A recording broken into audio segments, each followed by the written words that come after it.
Hey, mamas, and welcome to Fall into High School and Beyond. Jessica Coulter here, the CEO and founder of Ace Cookie Tutoring and your summit hostess. At this event, we're empowering your teens to learn beyond today. And helping us with that is Jackie Bailey. She is an international conversation coach and the founder and executive director of Speak, Feed, Lead Project. So, Jackie, thanks for being here. Thank you, Jessica. It's delightful and an honor. Yes, this is fun because we were just talking about how we know each other but don't really know each other. So it's always fun to actually get to know someone through an interview. Absolutely. Oh, well, I feel like I could give you the definition of conversation, and so could all of our mamas listening. But then I was thinking about it. How is conversation different than communication? Like, I think that's where I want to start before we really help our mamas and our teens communicate, is just really know what's the difference here. Well, that's a great question. Communication is a definition for a lot of things. We communicate through our eyes and our facial expressions. We communicate through our body language. We communicate through writing something. Sometimes just a look Mhm. can I agree. communicate a Yep. lot, right? Conversation, however, is a key component of communication. And conversations, when done effectively, can actually save lives. For instance, if someone is suicidal or they're having those types of thoughts, when a conversation is not had wherein that person can express some of the feelings they're having or even the thoughts they're having, then they often feel that there's no one who they can go to or who will listen to them. And a lot of young people will make that very drastic last choice. And conversations are important in that area. Conversations are important in all relationships. You're dating somebody, you have conversations to learn more about them. And so conversations are the key to everything, and especially for parents who want to effectively support their kids in all areas of their growth. Oh, I'm glad I asked that question, Jackie, because that's where my mind was going. I was like, is conversation part of communication or is it the other way around? So it's fascinating to hear that because I don't know if I thought about what you said with the body language and all the other things that, yeah, we could have a whole conversation with never actually saying anything. Yeah. um, but you brought up an important point, though, about teens needing to talk. Like there are certain things that need to be talked about, but yet you and I both know that some people do like to talk, and some of our teens don't feel like they can talk about certain things to certain people. So, what's the first step if we've got a teen that maybe isn't talking to anybody or is very selective about having those conversations at all? Yeah, well, it's important to recognize that the teen who doesn't talk a lot and the teen who talks all the time, they have the same problem. Oh, It's okay. just two sides of the same coin. And a lot of parents will say, well, my kids are talking to me all the time. In fact, they don't shut up. They're out there, they're enthusiastic about life, they're extroverts, and so I don't worry about them. But the reality of that is they have the same fears and lack of confidence as do the kids who really don't talk much. They're just exhibiting that in a different way. Mhm. So conversation comes in as an important part of how do we effectively pull out the information we need from those kids to help them get across what they're feeling and what their needs are. As an example, during the pandemic, because I work with kids, we were continuing to have classes online. Thankful for that so much. But they would tell me that they didn't feel comfortable sharing their fears, their frustrations, and the unknowing about when was this going to be over and what was it going to look like when it was over. What if it's never over? They didn't feel like they could express those feelings to their parents because they knew their parents were already feeling burdened. Maybe they had to work from home. Maybe they'd lost their jobs. Maybe they worried about grandma and grandpa getting sick of this disease. And the kids sensed that, and so sadly, they didn't say anything. And so there was no outlet for many of them to express all of these emotions that maybe they couldn't even define, maybe had never felt before. And without life experience to say, it is going to be over, we're going to get on the other side of this thing. And It might look different, but it's going to be okay. Mhm. Without that opportunity to express that and to learn that, I believe that that's why a lot of our kids chose to take their lives. And so when our kids are being silent or when they are talking too much, it's still a direct indication that we need to converse with them even more. But it means that you need to build some trust in order to get them to talk to you. Mhm. Yeah, say I never really thought about that, Jackie, about the idea of lots of talking, no talking, the same thing. It's fascinating to me because I've always been accused of being someone who talks a lot. So it's just like, huh. But it makes me think when I teach confidence in my program, we talk about how people can appear confident, even like just with their mannerisms, like the things they do, like you said, kind of being very outgoing, and yet they're not. And so it's Right. like it really is an internal thing, a conscious decision. So okay. Yeah, absolutely. Yeah, sometimes they're overcompensating for the lack of confidence. Yeah. And if they mask it with this idea that I'm not afraid of anything, then they feel like it's going to make them feel better, but it doesn't always have that effect. Mm-mm, not at all. Now you mentioned that word trust earlier, and I feel like that's something we should talk about because I wonder if when we have parents that say my teens don't talk to me, when we have that Mhm. kind of breakdown between mamas and their teens, I suspicion that's a lot about trust. But I'm curious, Jackie, what you would say to that.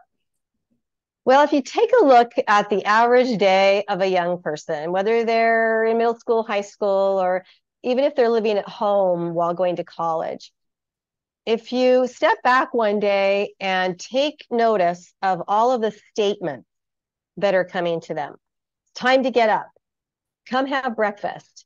Do you have your backpack? You're going to be late. Is your homework done? Did you get your shoes on? You can't find your shoes? Where are they? Think about all the statements that they're getting directed at them that aren't necessarily meant to invoke a conversation.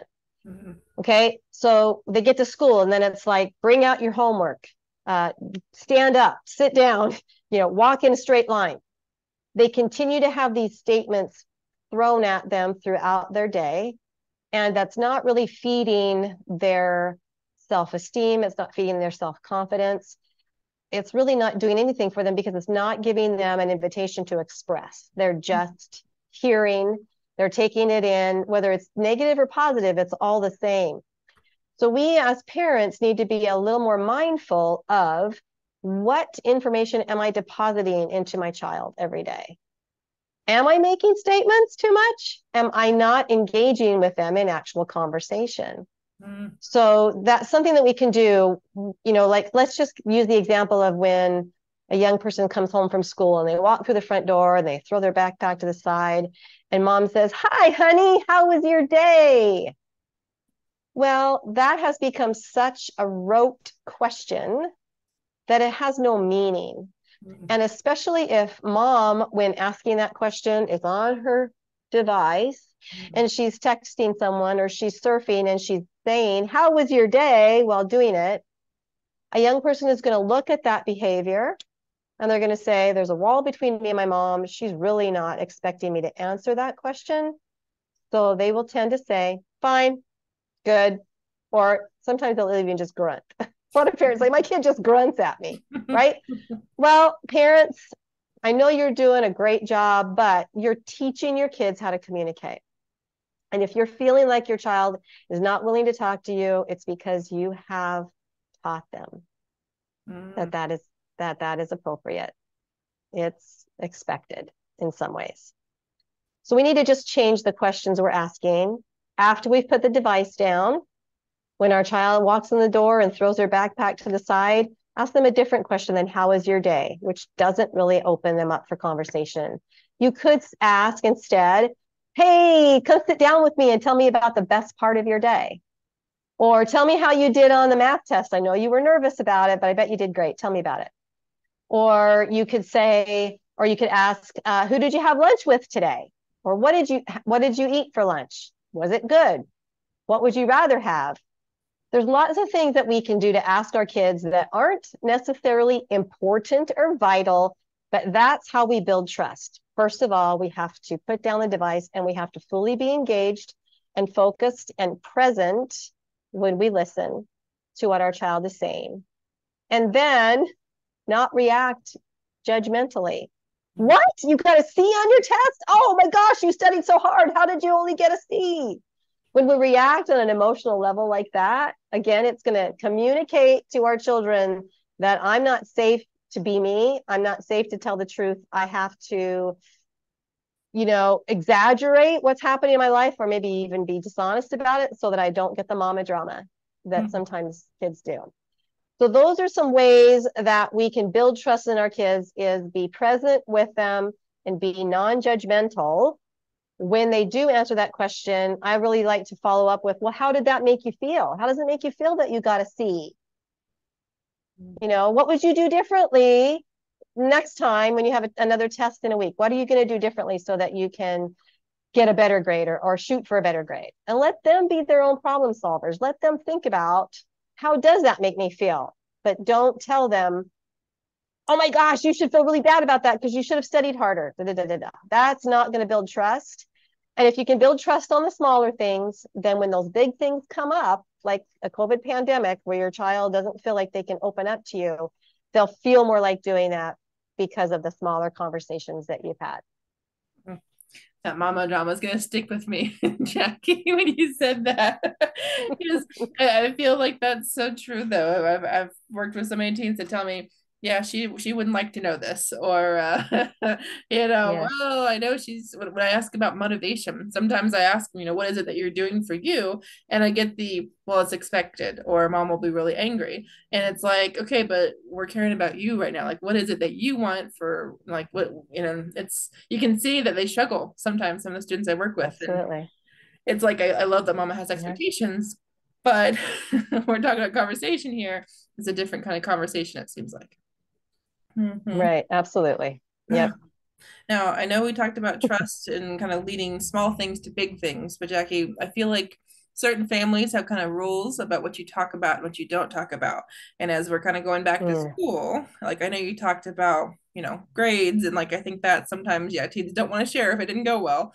But there's also, we're talking like teens and young adults and kind of becoming more independent and kind of more serious topics. Like I know we mentioned suicide earlier. So how do we Yeah. open that door? Like, how do we help our mamas know that, some topics maybe are not comfortable topics, but yet they can still be talked about? Well, that's a really great question. And I feel like there should be no topics off limit when it comes to our kids.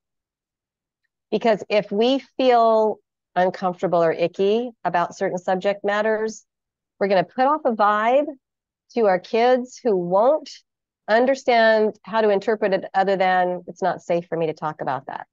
Mom doesn't want to hear about that. And so they will just be silenced.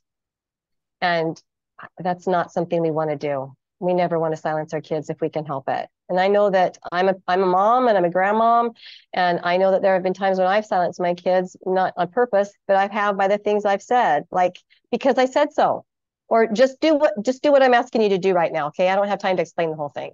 When we do things like that and we don't take a minute to tell the why or the how we want our child to do something, they're learning that they are not free to ask questions. And that's a terrible state to be in as a parent, is if your child is not willing to ask questions or get answers from you. And when it comes to something like suicide, which is a really heavy topic, it can feel like, I don't want to broach that subject because what if I inspire my child to think about suicide, right? Well, it's actually the opposite. Several experts and studies have shown that by not talking about it, you don't get to open that can of worms up for your child to feel comfortable talking about, because they are thinking about it. And I'm not saying that every child is suicidal, but I am saying that most children know somebody who has tried or died, or most kids have heard about someone who's tried or died, or they have thought about it. I mean, it's a natural thing that sometimes they think about because they hear other people talking about it. And if it's not something they can talk to their parents about, again, they're going to start to interpret things differently, and they're going to start to wonder, well, is this normal, or is that an option for me? And so, easy question to ask to start off with is, do you know anyone who's ever tried or died from suicide? And let your child tell you. And then, there'll probably be yes. It could be a no. But then you might ask, well, is that something that you've ever thought about? It's just an easy question. Don't let it get uncomfortable, but you have to then listen. You have to sit and listen and not overreact with the what, not get scared.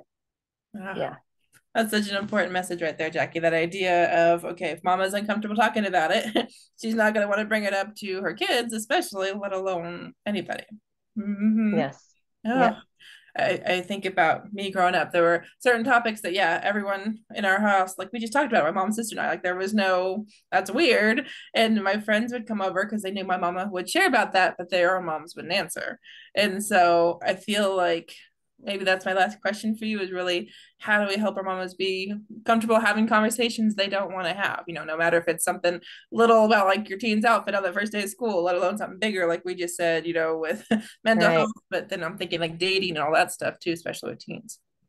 Yeah, thank you for asking that because there really are two words you can say in your response that are going to take all the emotion out of whatever your child asks you, if it's a big or small thing.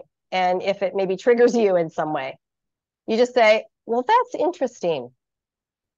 That's interesting is totally neutral. It has no emotion to it, and it gives you time to react without overreacting. And it leads you to think about another question you can follow up with. I got a C on my math test, Mom. Oh, that's interesting. How does that make you feel? Mm. It just takes it down. All right. Have you ever thought about suicide? Yeah, Mom, I have thought about that. Well, that's interesting. Tell me what brought those thoughts into your head. It just allows you to simmer Mm. and be more present. So practice just saying, that's interesting. Tell me more. That's interesting. What would you do differently the next time? That's interesting. How did that make you feel? Mm. 2 words. That's interesting. And I'm going to give credit to Dr. Philip Agrios for that because he's an important mentor of mine. And that has been a lifesaver for me and helped me to have lots of stronger relationships with people because it lets me simmer with it for a second before I move forward. So that's what I would suggest. That's interesting. Mm. I can see that being helpful with the teens I work with. So thank you for that, Jackie. We've got, I can already see, I'm like, oh, yeah, that would have changed this situation just a little bit. Yes. Yeah, absolutely. Oh, man. Well, I know I could ask so many more questions, but I know you've also got a freebie and then a VIP gift as well. So, Jackie, do you mind Yeah. telling our listeners about those two things? Thank you so much. Yes, I have a freebie for everybody. It is an e-workbook, but in that workbook, I share a little bit of my personal story about being a child and being silenced by not having questions asked of me that would have allowed me to reveal the abuse that I was suffering in my very own home from very own family members and family friends. And I felt silenced. And so I talk a little bit about my story and how that occurred, and then how I finally found the power to break my silence and what it did that started me on the healing journey of my childhood. So in that workbook, I help parents to see some of the ways that they are silencing their kids without knowing it, where they might be missing the opportunity given to their children or their teens or even their college age kids to share some of their most problematic issues or the things that they're finding it difficult to talk about or share with people. So I'll go through that, and then I'll teach them ways that you can be present with your child when you're talking with them, and how to get where they are so that you can reel them back into where you want them to be safe or where you know they can be safe. So that's my freebie gift to you. It's called How to Save Your Silenced Child. Oh, I love it. And I'll make sure that link is down below so everybody can grab Okay, that. And then I know excellent. your gold gift is also just as amazing. Yeah, and so for those who are VIP on your summit, Jessica, I'm offering the recording of a 6-part series that I facilitated called Being Present with Your Stage Presence. And just like Shakespeare said, all the world's a stage and we are merely players on it. And if that is true, and I believe it is, then every day we are playing this part. We're playing the part of a parent. We're playing the part of a teacher or a mentor to our youth, no matter how old they get. I have children that are in their 40s and I'm still their mom, right? And we're still playing that role. And so we might as well be present. So I bring in this 6-part series, 6 different experts on communication who talk about different ways that we communicate either effectively or not. And so each episode is about 40 minutes and very, very valuable. You can watch it on your own time. And you're going to get a lot of valuable information about all sorts of different ways we communicate, which is some of which I talked about at the beginning. So I hope you enjoy that, VIPs. Beautiful. Well, thank you for that, Jackie. If our mamas haven't upgraded to VIP Gold yet, they definitely want to now for sure. Oh, well, I think that's a perfect place to wrap it up, other than asking for your website and your socials, because I want to make sure our mamas know where to find you online. Yeah, well, if you go to JackieBailey360.com, that is the hub where you're going to find out all sorts of information about me. You'll have links to all of my social media platforms, my websites, the things that I'm doing, my books. I have 6 books out there about parenting, leadership, you name it. And so it's all there at JackieBailey360.com. If you want to specifically know a little bit more about our nonprofit and how we're serving kids through our clubs, masterminds, and membership programs for kids all the way up through college age, you can email me at director@speakfeedlead.org. Beautiful. Well, I learned a lot, Jackie. So thank you so much for this. It was amazing. Thank you, Jessica. I really appreciate it. Yeah. Thanks, moms. You're doing a great job. All right. Well, thank you. And mamas, have an awesome day. Keep an eye on your emails for your next interview. Bye, mamas.